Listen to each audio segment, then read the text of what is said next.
दोस्तों, आप सभी का स्वागत है आपके अपने चैनल नॉलेज पॉइंट में। चलिए हम लोग अपना क्लास स्टार्ट करते थे। इसके पहले क्लास में हम लोगों ने क्या पढ़ रखा था? मैटर मतलब पदार्थ कितने प्रकार के होते हैं। उसमें पढ़ा था सॉलिड, लिक्विड, गैस, उनकी कुछ बेसिक प्रॉपर्टी थी, उसको पढ़े थे कि सॉलिड की बेसिक प्रॉपर्टी क्या होती है। फिर हम लोग पढ़े थे कि सॉलिड को 2 टाइप्स में बांट दिया गया है, पहला क्रिस्टलाइन सॉलिड और दूसरा एमॉर्फस सॉलिड। तो उसमें हम लोग देख लिए थे कि क्रिस्टलाइन सॉलिड क्या होता है और एमॉर्फस सॉलिड क्या होता है। ठीक, और बेसिक इस लेसन में हमको क्या पढ़ना है?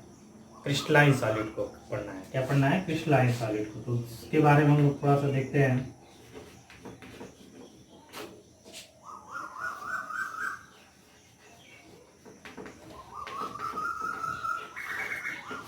ठीक, चलिए वहाँ पे हमें क्या देखना है कि क्रिस्टलाइन सॉलिड कितने टाइप्स के होते हैं। क्या देखना है? क्रिस्टलाइन सॉलिड कितने टाइप्स के होते हैं। तो जनरली जो है क्रिस्टलाइन सॉलिड 4 टाइप के होते हैं। जनरली कितने टाइप्स के होते हैं? 4 टाइप्स के। कौन कौन? आयनिक सॉलिड, फिर मेटेलिक सॉलिड, फिर कोवैलेंट सॉलिड और अगला होता है मॉलिक्यूलर सॉलिड। ठीक, चलिए देखते हैं। हमने बोला जो क्रिस्टलाइन सॉलिड होता है, यहाँ हम कर सकते हैं टाइप ऑफ क्रिस्टलाइन सॉलिड।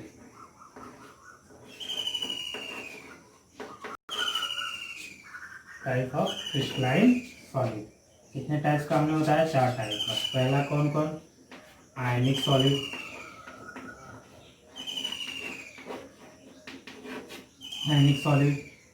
फिर अगला क्या बताया था? मेटेलिक सॉलिड,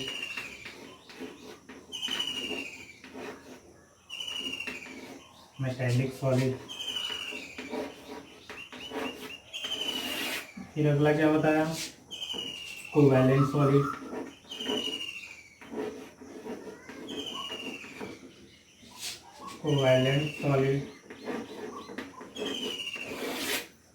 फिर अगला क्या बताया? Molecular solid.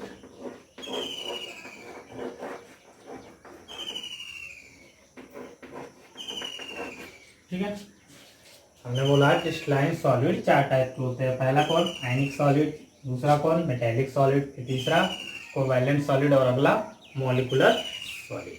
ठीक है ना? इसको ऐसे बोलते हैं ionic crystalline solid, metallic crystalline solid, इसी तरह कोवैलेंट क्रिस्टलाइन सॉलिड। इस तरीके से इसको बोला जाता है। 4 टाइप के होते हैं। ठीक है, चलिए तो अब अगर हम इनमें मतलब देखिए, इसको हम थोड़ा सा कंपेयर करके समझेंगे बातों को और पूरी तरह इसको समझ लेंगे। ठीक है ना? इसमें बहुत ईजी है, ज़्यादा टफ नहीं है। इसको हम क्या करते हैं? कंपेयर करके देखते हैं। ठीक है ना?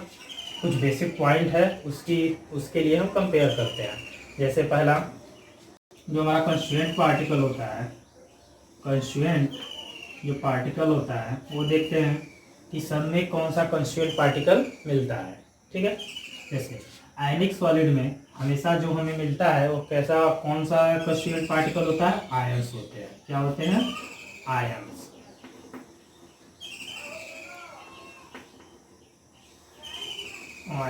क्या होते हैं? आयंस होते हैं। ठीक है, क्या होते हैं? आयंस होते हैं। इसमें कोई दिक्कत नहीं समझे? जैसे देखिए NaCl था, NaCl Na प्लस और Cl माइनस में जब होगा, Na प्लस और Cl माइनस में, तो इसमें क्या है? Na प्लस आ रहा है कंस्टिट्यूएंट पार्टिकल, क्या है? और Cl माइनस आए हैं, यानी प्लस माइनस आ रहा है, यानी पॉजिटिव और निगेटिव आ रहा है। यानी हम कह सकते हैं कि इसमें जो कंस्टिट्यूएंट पार्टिकल्स होते हैं वो क्या होते हैं? आयंस होते हैं। आई बात समझ में? और मेटेलिक में क्या होते हैं? मेटल होते हैं। इसमें क्या होते हैं? मेटल होते हैं। ठीक, और कोवैलेंट में क्या होते हैं? कोवैलेंट में क्या होते हैं? नॉन मेटल होते हैं। कोवैलेंट में क्या होते हैं? Non metal. इसमें मेटल होते हैं, इसमें नॉन मेटल होते हैं। ये नॉन मेटल होते हैं जिनके बीच में कौन सा बॉन्ड पाया जाता है? कोवैलेंट बॉन्ड पाया जाता है। कौन कौन सा बॉन्ड पाया जाता है? कोवैलेंट बॉन्ड पाया जाता है, जो कि नॉन मेटल्स होते हैं। और इसमें क्या होते हैं? मॉलिक्यूल्स होते हैं। नाम से क्लियर है, इसमें क्या होते हैं? मॉलिक्यूल्स होते हैं। इसमें क्या होते हैं? मॉलिक्यूल्स होते हैं। ठीक, ये बात समझ में आई। हमने पहले क्या देखा कि इसके जो कॉन्स्टिट्यूएंट पार्टिकल होते हैं चारों के कौन कौन से होते हैं। इसमें आयंस होते हैं, इसमें मेटल होते हैं, इसमें नॉन मेटल होते हैं, और इसमें कौन से होते हैं? मॉलिक्यूलर सॉरी मॉलिक्यूल्स होते हैं। ठीक, चलिए अगर हम अगले पॉइंट की बात करें तो फोर्स ऑफ अट्रैक्शन की बात करते हैं। फोर्स ऑफ अट्रैक्शन क्या होता है, कौन सा रहेगा? ठीक, देखिए इसमें जब क्या है आपका आयनिक बॉन्ड होगा, क्या होगा? आयंस है तो आयंस में कौन सा फोर्स ऑफ अट्रैक्शन मिलेगा? आयनिक बॉन्ड होगा, आयनिक बॉन्ड होगा। आई बात समझ में? क्या होगा? Ionic bond. ठीक है ना? या इसको आयनिक बॉन्ड का मतलब इलेक्ट्रोसिटी हो सकता है, इलेक्ट्रिक फोर्स हो सकता है, इलेक्ट्रोफोर्स।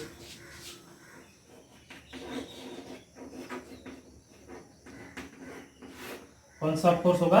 इलेक्ट्रिक। आयनिक का मतलब वही ना होता है, आयन से विभक्त होना मतलब इलेक्ट्रिक फोर्स। ठीक है ना? चलिए, या इलेक्ट्रोस्टैटिक्स बोलते हैं। ठीक, चलिए अगले की बात करें, इसमें कौन सा होगा? जो मेटल्स है इसमें कौन सा अट्रैक्शन फोर्स होगा? मेटेलिक बॉन्ड, नाम से ही क्लियर है ना। इसमें क्या होगा? Metallic bond.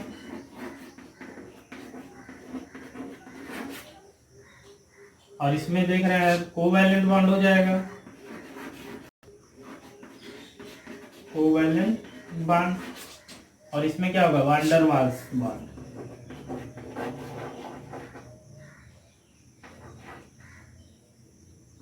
वान डर वाल्स बॉन्ड। ठीक है, इसमें फोर्स ऑफ अट्रैक्शन कौन सा होगा? इसमें आयनिक या इलेक्ट्रोस्टैटिक्स? आयनिक बॉन्ड या इलेक्ट्रोस्टैटिक्स। और इसमें मेटेलिक बॉन्ड, और इसमें कोवैलेंट बॉन्ड, और इसमें वान डर वाल्स बॉन्ड। ठीक है, आई बात समझ में? चलिए अगर हम बात करें इसके मेल्टिंग पॉइंट, इसकी बात करें melting point and boiling point. देखिए बात को समझिएगा, हम जो ये पॉइंट लिखवा रहे हैं जो इम्पोर्टेंट, ये मैं थोड़ा सा इंट्रेंस लेवल का लेके चल रहा है। ठीक है ना? ये सब थोड़े से जो क्वेश्चन मैं बता रहा हूँ, ये पॉइंट बेसिक बता रहा हूँ, ये इंट्रेंस लेवल है। ठीक है ना? आपके हालांकि 12th के सिलेबस में तो है ही, इसको तो पढ़ना ही है, लेकिन इसको थोड़ा सा मैं कैटेगराइज करके और कंपेयर करके इसलिए बता रहे हैं ताकि आपका जो इंट्रेंस होगा वो थोड़ा इजिली हो जाएगा। ये सब पॉइंट इंपॉर्टेंट पॉइंट है। जैसे पूछा जाता है कि कोवैलेंट बॉन्ड में कौन सा फोर्स ऑफ अट्रैक्शन पाया जाता है। ठीक है ना? अभी ये अगला पॉइंट बताएंगे कि बॉइलिंग पॉइंट और मेल्टिंग पॉइंट। तो बॉइलिंग पॉइंट किसका ज़्यादा होता है, मेल्टिंग पॉइंट किसका ज़्यादा होता है, ये सब पूछा जाता है। आई बात समझ में? चलिए देखते हैं। अगर हम बात करें मेल्टिंग पॉइंट और बॉइलिंग पॉइंट की, तो हमारा जो आयनिक सॉलिड का होता है वो कैसा होता है? हाई होता है। क्या होता है? हाई। क्या होता है? हाई। अगर हम मेटेलिक बॉन्ड की बात करेंगे तो इसका भी हाई होता है, इसका भी क्या होता है? हाई होता है। मेटेलिक पॉइंट का भी क्या होता है? हाई होता है। ठीक, अब देखिए कोवैलेंट बॉन्ड का जो होता है, कोवैलेंट बॉन्ड का वेरी हाई होता है। क्या होता है? Very high. इसका क्या होता है? वेरी हाई होता है। ठीक, और इसकी बात करेंगे, इसका क्या होता है? लो होता है। वान डर वाल्स का क्या होता है? लो होता है। आइए समझ में, बात को समझने की कोशिश करिएगा। जैसे आयनिक बॉन्ड है, अब इस बॉन्ड को हमें तोड़ना है। क्या करना है? मेल्टिंग पॉइंट या बॉइलिंग पॉइंट का मतलब है जब अपने आयंस में टूटेंगे तभी तो ये क्या होंगे? मेल्ट करेंगे। आइए समझ में, जब ये मेल्टिंग पॉइंट में आएंगे तो इसकी जो इसको जो हमें एनर्जी देनी पड़ेगी वो क्या होती है? थोड़ी हाई होती है। इसी तरह मेटेलिक का भी क्या होता है? थोड़ा हाई होता है।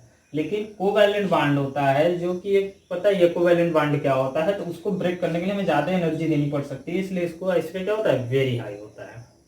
आई बात समझ में? इसका स्क्रीनशॉट लेना चाहते हैं तो स्क्रीनशॉट ले लीजिए।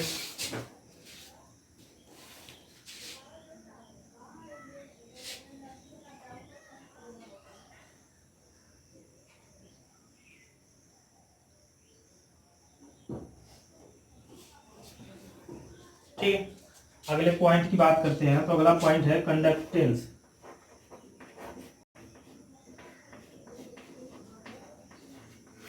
कंडक्टेंस की बात करें, चालकता जिसको बोलते हैं, कंडक्टेंस की बात करेंगे तो देखिए, अब इसका जब होता है, इसका जो होगा, जब तक ये अपने आयनों में विभक्त नहीं होंगे, क्या होंगे, जैसे NaCl है, जब तक ये अपने आयनों में विभक्त नहीं होते हैं तब तक ये कंडक्टेंस की तरह बिहेव नहीं करते हैं, कंडक्टर नहीं होते हैं। ठीक है ना, इलेक्ट्रिसिटी और हीट के कंडक्टर नहीं होते हैं, जब इलेक्ट्रिसिटी के कंडक्टर नहीं होते हैं जब तक कि ये अपने आयनों में क्या हो जाए, विभक्त ना हो जाए, मेल्टन में ना आ जाए। ठीक है ना, यानी जब तक ये पिघलेंगे नहीं या मेल्टन में आएंगे नहीं तब तक ये कंडक्टेंस नहीं होंगे। जब तक ये मेल्टन में नहीं आएंगे तब तक ये कंडक्टेंस नहीं होंगे, मतलब जब तक ये अपने आयनों में विभक्त नहीं हो जाते हैं तब तक ये कंडक्टेंस नहीं होंगे। ठीक, चलिए अगर हम इसकी बात करें कि इसका क्या होता है, तो जो इसके जो कंडक्टेंस होता है वो कैसा होता है, हाई होता है। आपको भी पता होगा जो मेटल्स के होते हैं हाई होते हैं। कैसे होते हैं बात को समझिएगा। जैसे मेटल जो होते हैं, मेटल मतलब क्या ले लेते हैं, जैसे Fe ले लेते हैं, आयरन। तो पता है कि जब Fe+2 बनेगा, क्या बनेगा, Fe+2, तो कहने का मतलब ये कितने इलेक्ट्रॉन डिस्चार्ज करेगा, 2 इलेक्ट्रॉन डिस्चार्ज करेगा। कितने इलेक्ट्रॉन डिस्चार्ज करेगा, 2 इलेक्ट्रॉन डिस्चार्ज करेगा। इसी तरह बहुत सारे मान लेते हैं, Fe है +2, Fe+2, Fe+2। अब देखिए जो Fe+2 बनाते हैं तो जो इसके इलेक्ट्रॉन डिस्चार्ज होते हैं, जो इलेक्ट्रॉन निकलते हैं, वो क्या करते हैं, इसके चारों तरफ ऐसे ऐसे रोटेट करते हैं। इसके चारों तरफ क्या करते रहते हैं, घूमते रहते हैं। क्योंकि +2 है, अगर इसमें अरेंज है +2 तो पता है कि ये तभी अरेंज हो सकता है जब कि क्या हो, +2 हो और -2 हो, तभी तो अरेंज हो सकते हैं। यानी इसके जो 2 इलेक्ट्रॉन्स होते हैं जो डिस्चार्ज हो जाते हैं, वो क्या करते हैं, इसके चारों तरफ घूमते रहते हैं, जिसको इलेक्ट्रॉन क्लाउड बोलते हैं। क्या बोलते हैं, इलेक्ट्रॉन्स क्लाउड। ठीक है ना।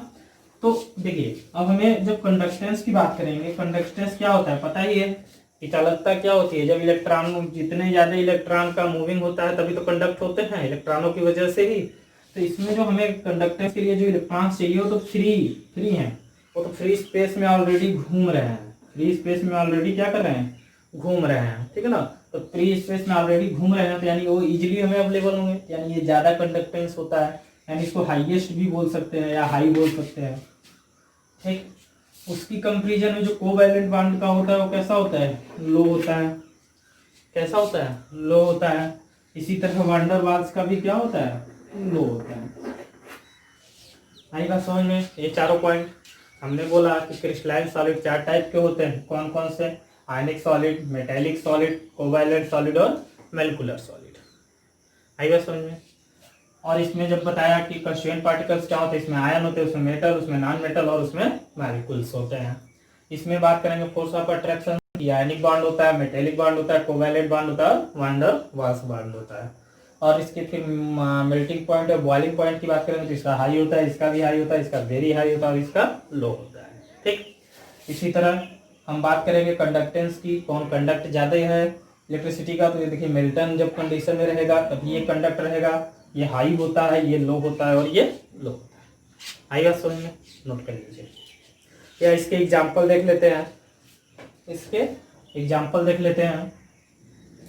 एग्जांपल देखिएगा, जैसे इसके एग्जांपल यहाँ ले लेते हैं। इसके जो एग्जांपल होंगे आयनिक के NaCl और KCl, ये सब होंगे। ठीक, मेटल्स में क्या होंगे, आयरन होंगे, कॉपर होगा, ये सब होंगे। ठीक, और इसमें बात करेंगे तो इसमें सिलिका होगा, इसमें क्या हो सकते हैं, सिलिका हो सकते हैं। अगर वैन डर वाल्स की बात करें तो सेम आयंस होते हैं, I2H2 इस तरीके से।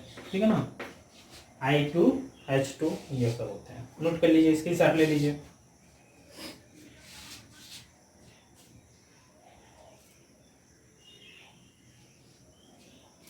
ठीक है, चलिए आगे बढ़ते हैं।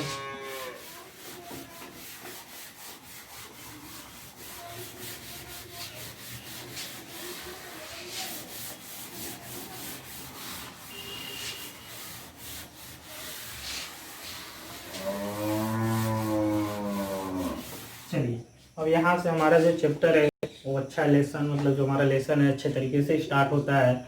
उसमें सबसे पहले पॉइंट है लैटिस। क्या पॉइंट है? Lattice.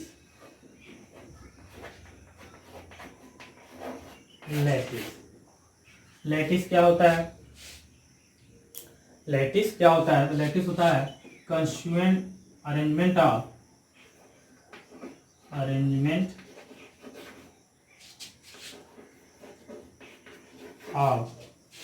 constituent particle in 3D। हमने क्या कहा? लैटिस क्या होता है? Arrangement of constituent particle in 3D। आइए समझो इसे क्या कहेंगे? It's called lattice. ठीक है, आइए समझने। या ऐसे भी कर सकते हैं, क्या कर सकते हैं? अरेंजमेंट ऑफ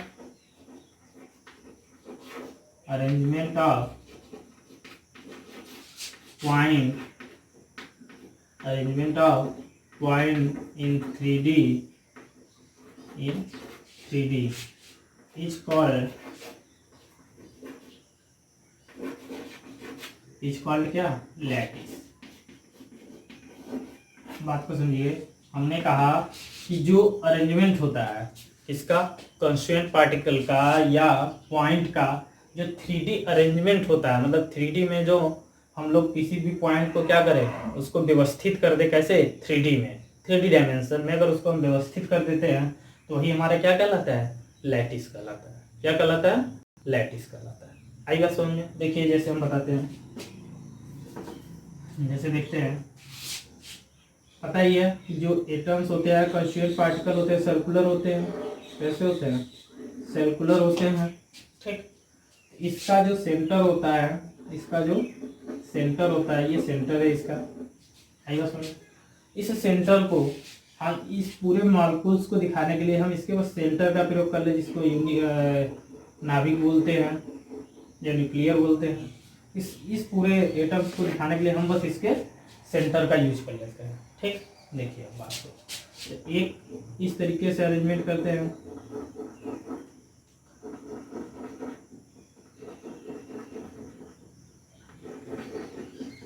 अब देखिए, अब इन दोनों के बीच में एक ले लेते हैं ऐसे।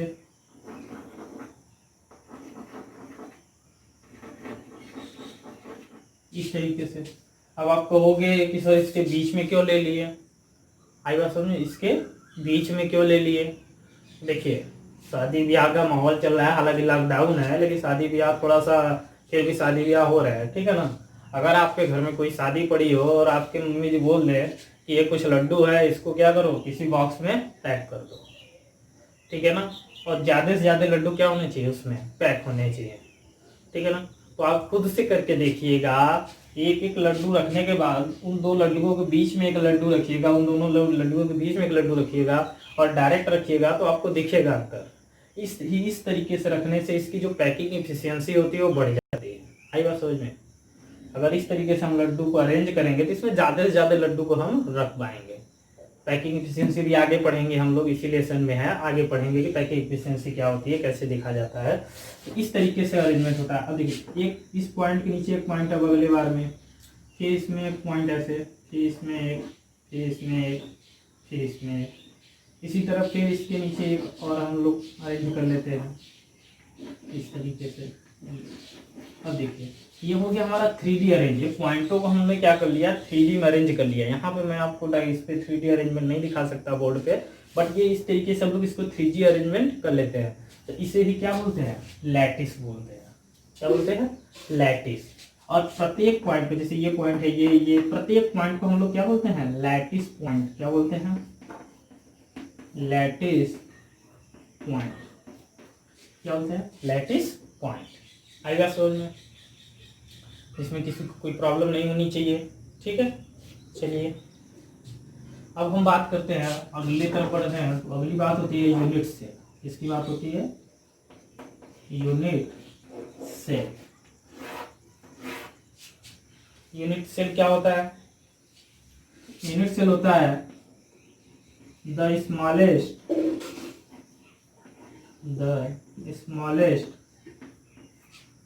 3D unit the smallest 3D unit which can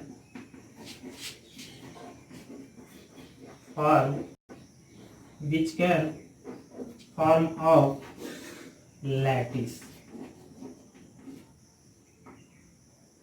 by rotation.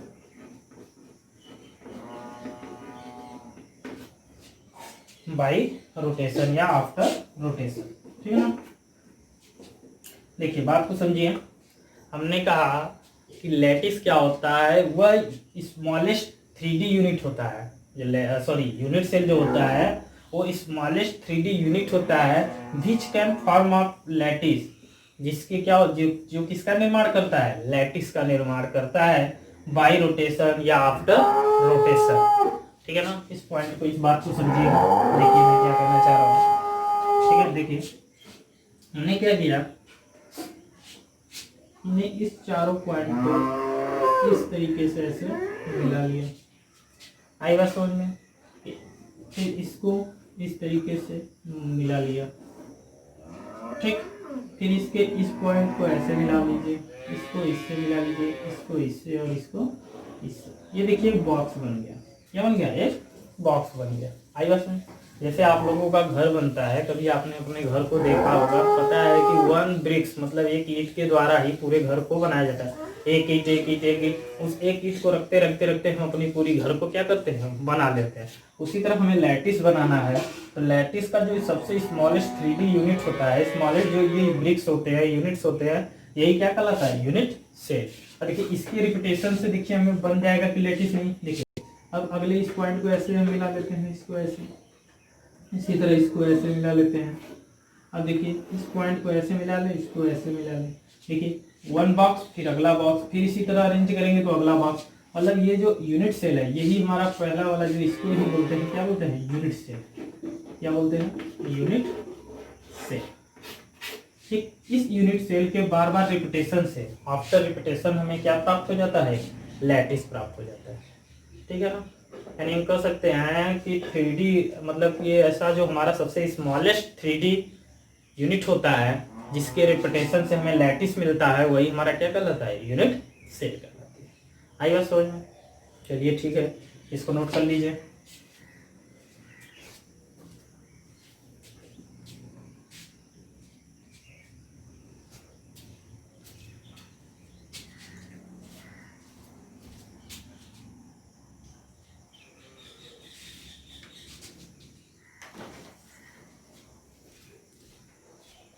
चलिए आगे हम लोग बढ़ते हैं। अब हम लोग देखते हैं कि जो हमारे यूनिट सेल होते हैं वो कितने टाइप्स के होते हैं, ठीक है ना। हमारे जो अगला पॉइंट है हमारा, types of unit cell.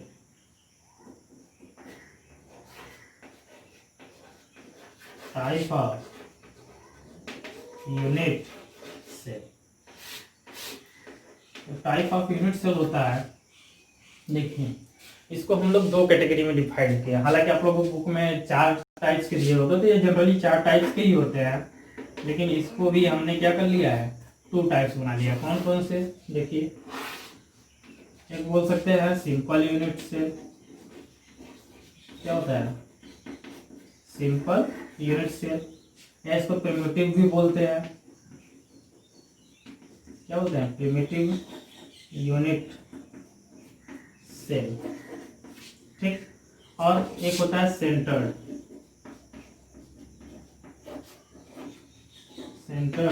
Unit cell. आई बात समझ। इसको हमने 2 पार्ट में कर लिया, एक सिंपल यूनिट सेल, अगला सेंटर्ड यूनिट सेल, ठीक। अब इस सेंटर्ड यूनिट सेल को भी 3 पार्ट में डिवाइड कर दिया गया, इसको भी 3 पार्ट में डिवाइड कर दिया गया, ठीक है ना। कौन कौन सा, पहला face centred unit cell, face centred unit cell. अगला body unit cell, body centred. और अगला इंड सेंटर्ड।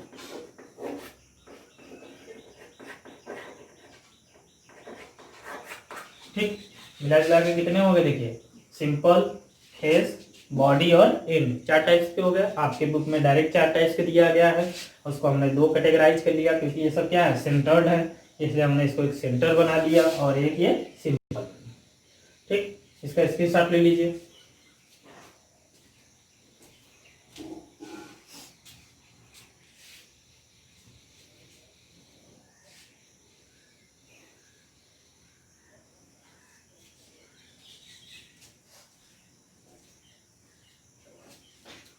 ठीक है, चलिए अब 1 बाई 1 करके हम लोग देखते हैं कि क्या क्या होता है ये पढ़ा।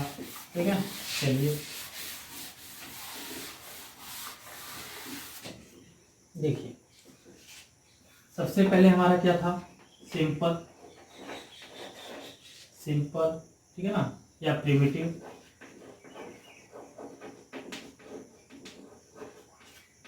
सिंपल या प्रिमिटिव यूनिट सेल। चलिए देखिए, जनरली हम यूनिट सेल में क्यूबिक यूनिट सेल लेते हैं, ठीक है ना, जनरली हम लोग क्या लेते हैं, क्यूबिक यूनिट सेल। जैसे मतलब समझिएगा, देखिए जो क्यूबिक यूनिट सेल होता है उसमें a equal to B equal to C होता है और alpha equal to beta equal to gamma 90 degree होता है। ठीक है ना, ये आगे हम लोग पढ़ेंगे, अभी यहाँ पे बस मैं थोड़ा सा आपको दिखा दे रहा हूँ। जो क्यूबिक यूनिट सेल होता है कुछ इस तरीके के अंदाज में होता है, एक क्यूब होता है। क्या होता है, क्यूब। आपके घर में भी वो क्यूब आता होगा, कलर क्यूब जो आता है जिसको हम लोग अरेंज करके कलर में करते हैं, ठीक है ना, वही चीज होती है, सेम सेम। देखिए कुछ इस तरीके से होता है जिसमें ए बी और सी होते हैं, A equal to B equal to C, और इसमें अल्फा बीटा और गामा जो होते हैं वो तीनों के कितने होते हैं, 90 डिग्री होते हैं। ठीक, चलिए तो इस तरीके से हमारा क्या होता है, यूनिट सेल होती है। ठीक है ना, इस तरीके से हमारा यूनिट सेल होता है। कौन सा, सिंपल। देखिए सिंपल क्या है कि अब हमें पता है कि इस यूनिट सेल के इस पे 8 कार्नर हुए और 8 कार्नर पे क्या होते हैं, एक एटम अरेंज होते हैं। कार्नरों पे क्या होते हैं, एटम्स अरेंज होते हैं इस तरीके से। ठीक, इसी तरह इस कार्नर पे इस तरीके से अरेंज होंगे।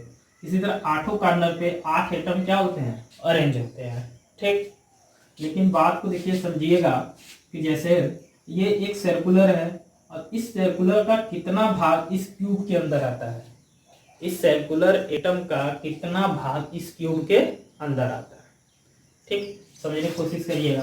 देखिए अब ये एक पूरा सर्कल है, अगर इसको ऐसे कर लें, मिला जुला के आधा जो है, आधा सर्कल तो बाहर है, आधा की बात करें तो आधा इस तरीके से होगा, इस तरीके से आधा एटम होगा। ठीक, अब बात को समझने की कोशिश करिएगा, कुछ ऐसे होगा, आधा तो ऑलरेडी बाहर है, आधा अंदर है। अब इसको अगर हम इस तरीके से बांट दें 4 पार्ट में, बात को समझने की कोशिश करिएगा, अगर इसको ऐसे हम 4 पार्ट में बांट दें, इस आधे को भी किसमें बांट दें, 4 पार्ट में, तो इसका ये वाला भी पार्ट तो बस अंदर होगा, ये वाला पार्ट, इस आधे का भी 1/4 इसके अंदर होगा। आई बात समझ में, इस आधे का भी 1/4 इसके अंदर होगा। ठीक, यानी हम कह दे पूरे एटम का एक कौन सा पार्ट इसके अंदर होगा, तो पूरे एटम का देखिए इस आधे का भी 1/4 है, इस आधे का भी 1/4 है, यानी 1/8 पार्ट, कौन सा, 1/8 पार्ट ही इसके अंदर। आई बात समझ में, 1/8 पार्ट ही इसके अंदर है। इतनी बात समझ में आई, ठीक है ना। अगर हम बात करें तो जो टोटल कार्नर होंगे, टोटल कार्नर पे जो एटम्स होंगे वो कितने होंगे, देखिए इसमें जो सिंपल प्रिमिटिव में जो हमारा जो होता है कॉन्स्टिट्यूएंट पार्टिकल होते हैं, उसका अरेंजमेंट कहाँ होता है, कार्नर पे होता है। यानी लिख सकते हैं constituent particle arrange in corner, ठीक है ना। जो कॉन्स्टिट्यूएंट पार्टिकल होते हैं वो कहाँ अरेंज होते हैं, कार्नरों पर होते हैं, सिर्फ और सिर्फ कहाँ, कार्नरों पर। तो टोटल कार्नर एटम कितने होते हैं, 8 होते हैं, 8 कार्नर एटम, ठीक है ना। अब इसका 1/8 पार्ट ही अंदर है, 1/8 पार्ट ही अंदर है, यानी टोटल कितने आ गए, 1 एटम। अगर कोई आपसे पूछे कि सिंपल प्रिमिटिव यूनिट सेल में एक यूनिट के अंदर कितने एटम होते हैं, उसके अंदर कितने एटम होते हैं, तो 1 एटम होते हैं। कितने होते हैं? 1 एटम इसके अंदर। ठीक है ना, आएगा समझ में, इसमें कोई प्रॉब्लम नहीं। ठीक है, चलिए अगले की अगर हम बात करें, अगला हमारा है बॉडी। अगला क्या है, सॉरी फेस। अगला हमारा क्या है, फेस यूनिट सेल या फेस सेंटर्ड यूनिट सेल। ठीक, चलिए अब इसके कंस्टिट्यूएंट पार्टिकल कहाँ अरेंज होते हैं? देखिए कार्नर पे तो होंगे ही होंगे, जनरली कार्नर पे तो होंगे ही होंगे, और कहाँ होते हैं? फेस पे होते हैं। कहाँ पे होते हैं? फेस पे। आई बात समझ में? अब कोई क्यूब है, इसके टोटल कितने फेस होते हैं? 6 फेस होते हैं। देखिए मैं इसका एक अलग से डायग्राम बना के आपको दिखा रहा हूँ।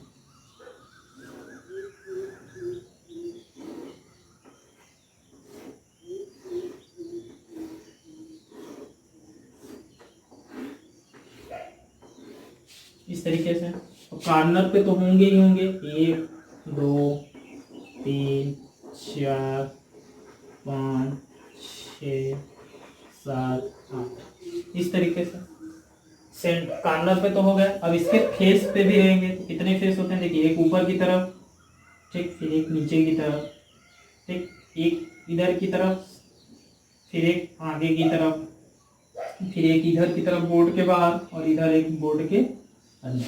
इस तरीके से टोटल कितने एटम्स हो गए? 6 हो गए। ठीक है ना। तो देखिए अगर हम कार्नर की बात करें तो कार्नर पे कितने एटम अंदर होते हैं? तो बताया कि 8 एटम है, और इसके 1/8 पार्ट है, यानी 1 एटम आ गया। कितना आ गया? 1 एटम।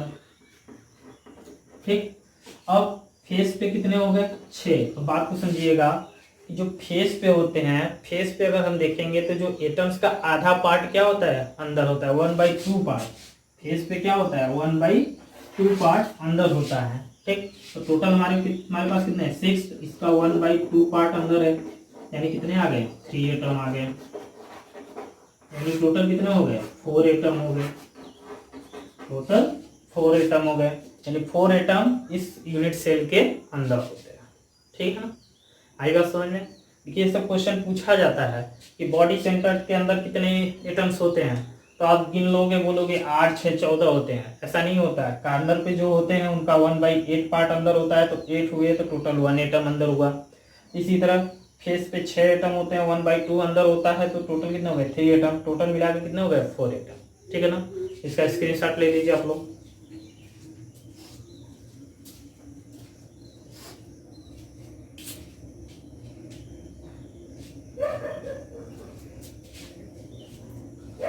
हो गया, चलिए आगे बढ़ते हैं।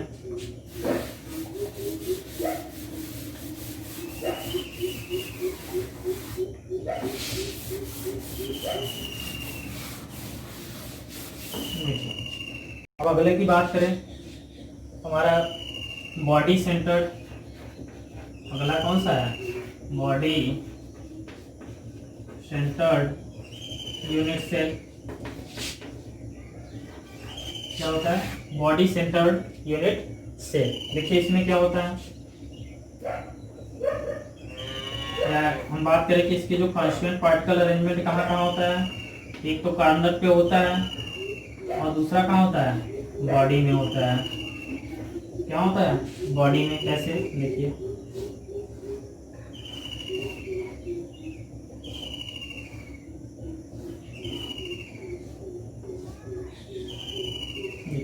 इस तरीके से कार्नर पे तो होंगे ही होंगे, इस तरीके से अरेंज तो कार्नर पे रहेंगे ही रहेंगे। ठीक, और क्या होता है? एक एटम इस बॉडी के अंदर होता है, एक एटम इस बॉडी के क्या होता है? अंदर होता है। ठीक, तो टोटल की बात करेंगे तो कितने हो गए? कार्नर पे आपके 8 एटम, उसके 1 एटम अंदर है, यानी कितने आ गए? 1 एटम आ गए। ठीक, और बॉडी में देखा जाए तो बॉडी में कितने होते हैं, 1 एटम होते हैं जो पूरी तरह अंदर होते हैं, तो 1 एटम हो गए। तो टोटल कितने हो गए, 2 एटम्स। बॉडी सेंसर्ड के अंदर टोटल कितने यूनिट्स होते हैं, सॉरी कितने हमारे कॉन्स्टिट्यूएंट पार्टिकल अंदर होते हैं, 2। ठीक, चलिए अब अगले की बात करें तो अगला हमारे सामने क्या है, एंड। क्या है, एंड सेंटर्ड यूनिट सेल। देखिए इंड सेंटर्ड का क्या होता है, इसके क्या होते हैं, सबसे पहले कि तो कॉर्नर जो कॉन्स्टिट्यूएंट पार्टिकल होते हैं वो कॉर्नर पे तो होंगे ही होंगे। ये तो बताया था कि क्यूब है तो क्यूब के कॉर्नर पे तो अरेंज होंगे ही होंगे। अगला होता है कि जो तुम्हारे इंड पे होते हैं, कोई 2 इंड पे, कोई 2 इंड होना चाहिए। जैसे लिखी बात को समझिए,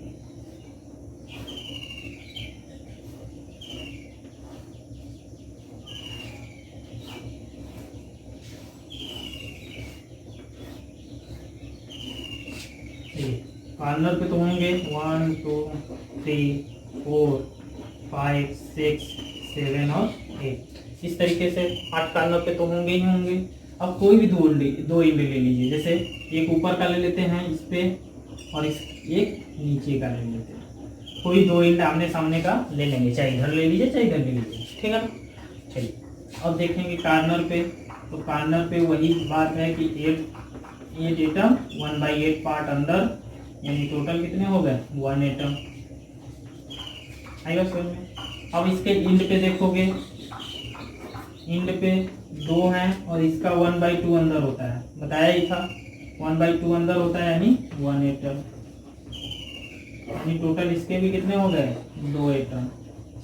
कितने हो गए, 2 एटम। ठीक, इस तरीके से हमने देख लिया कि यूनिट सेल कितने टाइप्स के होते हैं और उसमें कितने कॉन्स्टिट्यूएंट पार्टिकल कहाँ कहाँ अरेंज होते हैं, और टोटल उसके अंदर एक यूनिट सेल के अंदर टोटल कितने कॉन्स्टिट्यूएंट पार्टिकल होते हैं, सारी की बात हमने कर ली। ठीक है दोस्तों, तो आगे का अगले क्लास में हम लोग देखेंगे। ठीक है, आज के लिए बस इतना ही। अगर आपको वीडियो पसंद आ रही है तो ज़्यादा से ज़्यादा लोगों के पास शेयर करिए, ठीक है ना, ताकि हमसे ज़्यादा से ज़्यादा लोग जुड़ सकें। Thank you.